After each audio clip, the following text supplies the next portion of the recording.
తాకట్లో ఉన్న మీ బంగారాన్ని విడిపించి ఆ రోజు ఆన్లైన్ రేటుకి కొంటాం. Sharma gold company. నమస్కారం గురువు గారు. శ్రీమాత్రే నమః. పెళ్ళైన ఆడపిల్ల పుట్టింటి నుంచి కొన్ని వస్తువులు అత్తవారింటికి తీసుకెళ్లకూడదు అని చెప్పేసి అంటారు. ఆ సందర్భంగా చాలా రకాలవైతే ఇప్పుడు బాగా వినిపిస్తూ ఉన్నాయి గురువు గారు. అసలు ఏమేమి తీసుకెళ్లకూడదు పుట్టింటి నుంచి అత్తవారింటికి, అసలు శాస్త్రీయంగా ఏముంది అన్నది తెలుసుకోవాలనుకుంటున్నాను. ముఖ్యంగా పుట్టింటి నుంచి సంతోషం తీసుకెళ్ళకూడదు, బాధ తీసుకెళ్ళకూడదు. అలాగే శాస్త్రంలో అనేక పద్ధతులు చెప్పారు.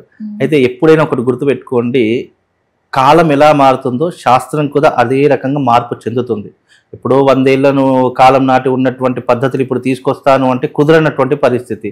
కాబట్టి ధర్మం ఎలాగైతే ధర్మం ఇప్పటికీ మారదు. కాకపోతే ఇక్కడ కాలం మారుతుంది కాబట్టి ప్రవర్తనలు, ఆచారాలు, వ్యవహారాదులు, సాంప్రదాయాలు ఇవన్నీ కూడా మార్పు చెందుకుంటూ ఇప్పుడు ప్రస్తుతం కలియుగంలో అడుగు పెట్టాం కాబట్టి ఇప్పుడు ఉన్నటువంటి పద్ధతుల్లో అనేక రకాలైనటువంటి అనుమానాలు చాలా మంది క్రియేట్ అయిపోయాయి. ఎందుకంటే కొంతమందికి పెద్దవాళ్ళ యొక్క ఆచారాలు వంశపారంపర్యంగా వస్తాయి. ఇంకొంతమందికి ఆచారాలు అంటేనే ఏమిటో తెలియదు.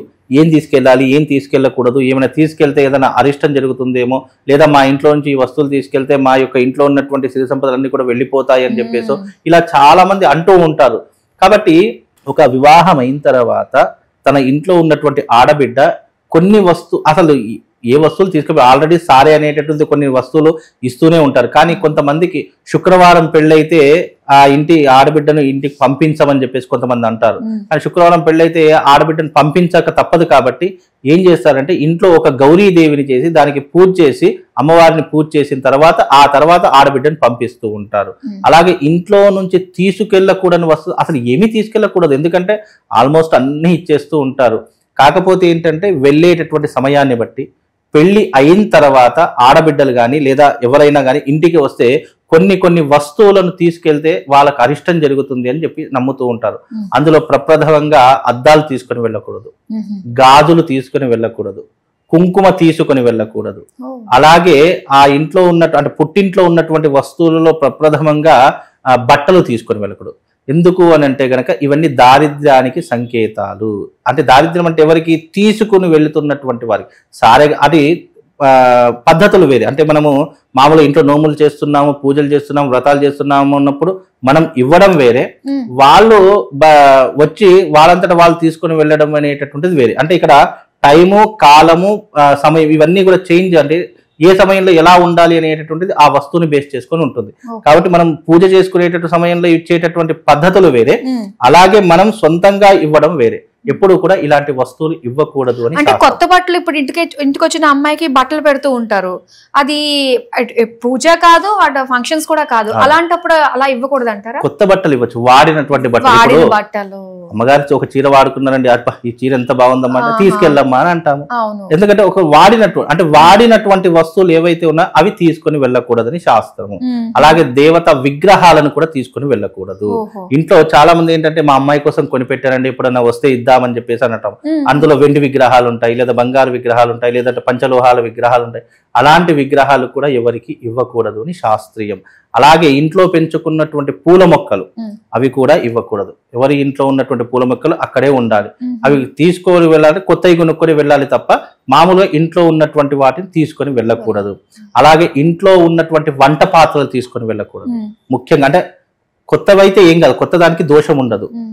పాతవి మనం వాడుకున్నటువంటి వస్తువుల్లో వంట పాత్రలు కానివ్వండి, వంటకు సంబంధించినటువంటి వస్తువులు కానివ్వండి, ముఖ్యంగా ఈ యొక్క వంటకు వాడుకునేటటువంటి వస్తువులు ఉప్పు, కారాలు. చాలా మంది ఏం చేస్తారంటే అబ్బా మీ ఊర్లో కారం బాగుంటుంది కదా, మాకు 1 కిలో పట్టించండి అని చెప్పేసి అంటారు. అంటే వాళ్ళ ఇంట్లో పెట్టుకున్నటువంటి ఉప్పు, కారాలు కూడా కొంతమంది పార్సల్ చేస్తూ ఉంటారు, లేదా వచ్చినప్పుడు తీసుకుని వెళ్తూ ఉంటారు.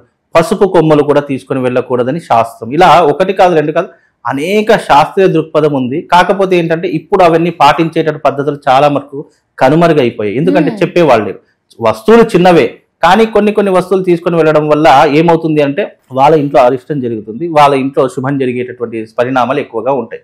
శుభం అంటే అర్థం ఏంటి అంటే తీసుకుని వెళ్ళే వాళ్ళకి ఏముండదు, ఇచ్చే వాళ్ళకే ఇబ్బందులు కలుగుతాయి అనేటటువంటి శాస్త్రీయ దృక్పథం. కాబట్టి కొన్ని వస్తువులు ఇవ్వకూడదని శాస్త్ర సంకేతం. కానీ ఇప్పుడున్నటువంటి జనరేషన్లో ఇప్పుడు చాలా మట్టుకు పద్ధతులు, ఆచారాలు మారిపోయి కాబట్టి ఏదంటే తీసుకుని వెళ్తున్నారు. కొంతమందికి నమ్మకం లేకపోవడంతో, అంటే ఈ జనరేషన్లో కూడా ఇవన్నీ నమ్మకాలు ఏంటి, ఇవన్నీ తీసుకెళ్తే మాకేమవుతుందిలే అని చెప్పి చాలా మంది విశ్వసిస్తారు. అలాంటి వారికి కొన్ని ఇబ్బందులు అనేవి తప్పకుండా జరిగే తీరుతాయి. అది అప్పుడు అర్థం కాదు, అయ్యో అనవసరంగా ఆ ఇంటి నుంచి ఈ వస్తువు తీసుకొచ్చానే అని చెప్పి అప్పుడు ఫీల్ అవుతుంటారు. ముఖ్యంగా దేవతా పటాలను కానీ విగ్రహాలను కానీ ముఖ్యంగా మన ఇంట్లో వాడుకునేటువంటి వంట పాత్రలు కానీ వంట సామాగ్రి కానీ అస్సలు తీసుకొని వెళ్ళకూడదని శాస్త్రీయ దృక్పథం. అలాగే ఎలాగో టాపిక్ వచ్చింది కాబట్టి గురువు గారు, ఇప్పుడు వాళ్ళకి ఒకళ్ళే సంతానం అనుకోండి, అది ఆడపిల్ల, అబ్బాయి లేడు.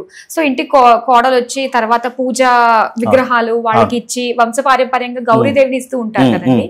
సో వాళ్ళకి లేనప్పుడు ఆడపిల్లకి ఇచ్చుకోవచ్చా అండి మరి ఆ తల్లిదండ్రులు? ఎప్పుడైతే ఆ ఇంట్లో పూజ చేసేటటువంటి వ్యక్తి లేడో, ఎప్పుడైతే దానికి అసలు విగ్రహారాధన జరగట్లేదో అప్పుడు ఏమవుతుంది, వంశపారంపర్యంగా ఆడపిల్ల అనేటటువంటిది పెళ్లి ఎప్పుడైతే అవుతుందో వంశం మారిపోతుంది, మన గోత్రంలోకి రాదు. కాబట్టి అప్పుడు ఏమవుతుంది, వాళ్ళ ఇంట్లో మగ సంతానం లేదు, ఇక పరంపరలో ఎవరు లేరు అనుకున్నప్పుడు ఎలాగైతే ఆస్తులని ఆడపిల్లలకు వస్తాయి, ఆస్తిలో భాగంగా ఆ వస్తువులు కూడా ఆమెకు చెందుతాయి. కానీ తల్లిదండ్రులు ఉన్నా గానీ, ఆ ఇంట్లో మగ సంతానం ఉన్నా గానీ, లేదా వాళ్ళ ఇంట్లో ఇంకా ఎవరైనా వంశస్థులు ఉన్నా గానీ అది వాళ్లకు మాత్రమే చెందుతుంది తప్ప ఎవరూ లేరు. మీరు అన్నట్టుగా ఒకటే బిడ్డ ఉంది అని అనుకుంటే అప్పుడు తప్పకుండా ఆమెకే అవన్నీ కూడా చెందుతాయని శాస్త్రీయ దృక్పథం. అలా ఉన్నప్పుడు ఏమీ దోషం లేదమ్మా. గురుగారు మీరు అన్నట్టుగానే మన కాలానుగుణంగా కూడా మారుతూ వస్తున్నాయని చెప్పేసి అంటున్నారు. అంటే ఇప్పుడు దాకా ఏంటంటే చాలా మంది ఉప్పు పసుపు ఇలాంటివి తీసుకెళ్లిపోతూనే ఉంటారు కదా, మరి దానికి పరిహారం ఏదన్నా మనం చేసుకోవడానికి ఉందంటారా? ఇక్కడ పరిహారము అన్నదానికి అర్థం ఏంటంటే చేసినటువంటి తప్పుకి వెంటనే ప్రాయశ్చిత్తం చేసుకోవాలని శాస్త్రం. అలా తెలియకుండా చేస్తే ఏం కాదు, తెలిసి అలాంటివి చేస్తే కనుక తప్పకుండా ప్రాయశ్చిత్తం అనేటటువంటి పరిహారం అనేది చేసుకొని తీరాలి. పరిహారం అంటే అర్థం ఏంటి అంటే దైవారాధన చేసుకోవడము. అలాగే తెలిసినటువంటి ఇప్పుడు కాలానుగుణంలో మనకు తెలియకుండా మనకు మంచి అనిపించేటటువంటిది ఇతరులకు చెడు అనిపించవచ్చు. మనం 10 మందికి మంచి చేస్తున్నామంటే 10 మంది మంచి అని ఎప్పుడు అనరు, అందులో ఒక చెడ్డవాడు ఉంటాడు, ఏదో స్వార్థం కోసం చేశాడేమో, ఏదో ఆశించి చేస్తున్నాడేమో, ఇలా 100కు 100 మంది మనకు కరెక్ట్ అని ఎవరు టిక్ మార్క్ చేయరు. కాబట్టి మనం చేసేటటువంటి తప్పులు మనకు తెలియకుండా చేస్తే దోషం లేదు. అలాంటివి చేస్తే కనుక దైవిక ఆరాధన చేసి నేను తెలియక ఏదైనా దోషం చేసి ఉంటా, ఏదైనా వస్తువులు తీసుకొని వచ్చినా కానీ దానికి అపరాధ స్తోత్రం అనేటటువంటిది అది చదువుకోవచ్చు, లేదా భగవత్ ఆరాధన చేసుకొని దానికి ప్రాయశ్చిత్తంగా ఉంటే సరిపోతుంది. తెలిసినటువంటి వారికి ఏమి ఇబ్బంది లేదు, కానీ తెలియనటువంటి దానికే ఇబ్బందులు ఉంటాయి. కాబట్టి దాని గురించి పెద్ద ఆలోచించాలి. అలాగని చెప్పి ఈ వీడియో చేస్తాను చాలా మంది భయపడి అయ్యో నేను ఉప్పు తీసుకొచ్చానే కారం తీసుకొచ్చాను చాలా మంది భయపడిపోతారు. ఉప్పు లాంటివి కూడా పుట్టిన నుంచి చాలా మంది తెచ్చుకుంటారు. ఇప్పటికీ అలా తెచ్చుకోవాలి. దాని బదులు కావాలంటే డబ్బులు ఇవ్వండి, డబ్బులు ఇచ్చి కొనుక్కోమని చెప్పండి, తప్పులేదు. ఎందుకంటే అవి క్వాలిటీ వస్తువులు అవుతాయి. కాకపోతే ఇలాంటి మన ఇంటి నుంచి అలాంటి వస్తువులు తీసుకొని వెళ్ళకూడదు. మనకు చాలా మటుకు గృహప్రవేశ సమయంలో కూడా మనం ఒక గుళ్ళలో అంటే ఒక ఈ మేదరలు వల్లినట్టు గుళ్ళ ఉంటుంది కదా, ఆ గుళ్ళలో కూడా బియ్యము పప్పులు కూరగాయలు చింతపండు ఇవన్నీ కూడా ఒక గుళ్ళలో పెట్టి కొత్తింటికి తీసుకొని వెళ్తారు. ఎందుకు అంటే దాని ద్వారా సిరి సంపదలు ధన సంపదలు పెరగాలి అనే ఒక కాన్సెప్ట్. కానీ అవి మిగతా సమయంలో ఎవరికి ఇవ్వకూడదని శాస్త్రం కూడా. ఉప్పు ఇవ్వడం ద్వారా శత్రుత్వం పెరిగిపోతుంది. అలాగే పాలు పంచదార ఇవ్వడం ద్వారా వాళ్ళిద్దరి మధ్య కలహం వస్తుంది. అలాగే ఇంట్లో ఉన్నటువంటి ఈ కారము పసుపులు ఇవి ఇవ్వడం ద్వారా ధన నష్టం జరుగుతుంది. ఇలా కొన్ని అంశాలలో చెప్పినటువంటి అంశాలు ఇవి ఎవరికి తెలియదు. ఎందుకంటే వాళ్ళకు అంటే చెప్పే వాళ్ళకు కానీ తీసుకునే వెళ్ళేటటువంటి వాళ్ళ గ్రంథాలలో కొన్ని నిగూఢమైనటువంటి రహస్యాలు ఉంటాయి. ఇవి చాలా మట్టుకు తాంత్రిక విధానంలో ఏ వస్తువు తీసుకొని వెళ్ళాలి, ఇంట్లో ఏ వస్తువులు ఉంటే మంచిది, ఏ వస్తువులు ఉంటే మనకు అనర్థాలు జరుగుతాయి అనే ప్రతి ఒక్క అంశము తాంత్రిక విధానంలో చాలా క్లుప్తంగా చెప్పారు. అవి ఒకసారి మనం నెమరు వేసి ఒకసారి చదువుకుంటే, అంటే పుస్తక జ్ఞానం లేకపోతే మనకి ఎంత జ్ఞానం ఉన్నా వేస్ట్. అంటే వాళ్ళు ప్రతి ఒక్కరు ఒక ఆధారం అడుగుతారు, సైంటిఫిక్ రీజన్ ఏంటి, దీనికి ఆధారం ఏంటంటే ఇదిగో ఇలా గ్రంథాలు. నేను ఇప్పుడు ఎగ్జామ్ రాస్తున్నాను అంటే నేను చదువుకున్నది మాత్రమే ఇక్కడ నాకు ప్రశ్నలు వస్తే అది మాత్రం రాయగలుగుతా. ఇది ఎందుకు రాస్తున్నావు అంటే దానికి ఆన్సర్ లేదు. అలాగే నేను చదువుకున్నటువంటి ఈ గ్రంథంలో పెద్దవాళ్ళు ఇలా చెప్పారు, ఇలా చేస్తే ఇలా జరుగుతుంది అని చెప్పి నాకు ఒక సైంటిఫిక్ రీజన్ ఉంది కాబట్టి నేను కాదు అని అంటున్నాను. ఇది కొంతమందికి నచ్చొచ్చు, కొంతమందికి నచ్చకపోవచ్చు. కాబట్టి మేము చదువుకున్నటువంటి గ్రంథాల్లో ఏదైతే ఉందో అది మాత్రం మేము చెప్తాం. కాబట్టి గ్రంథాల్లో ఏదైతే ధర్మంలో ఏదైతే ఉందో అది ప్రపంచంలో ఎక్కడైనా ఉంటుంది.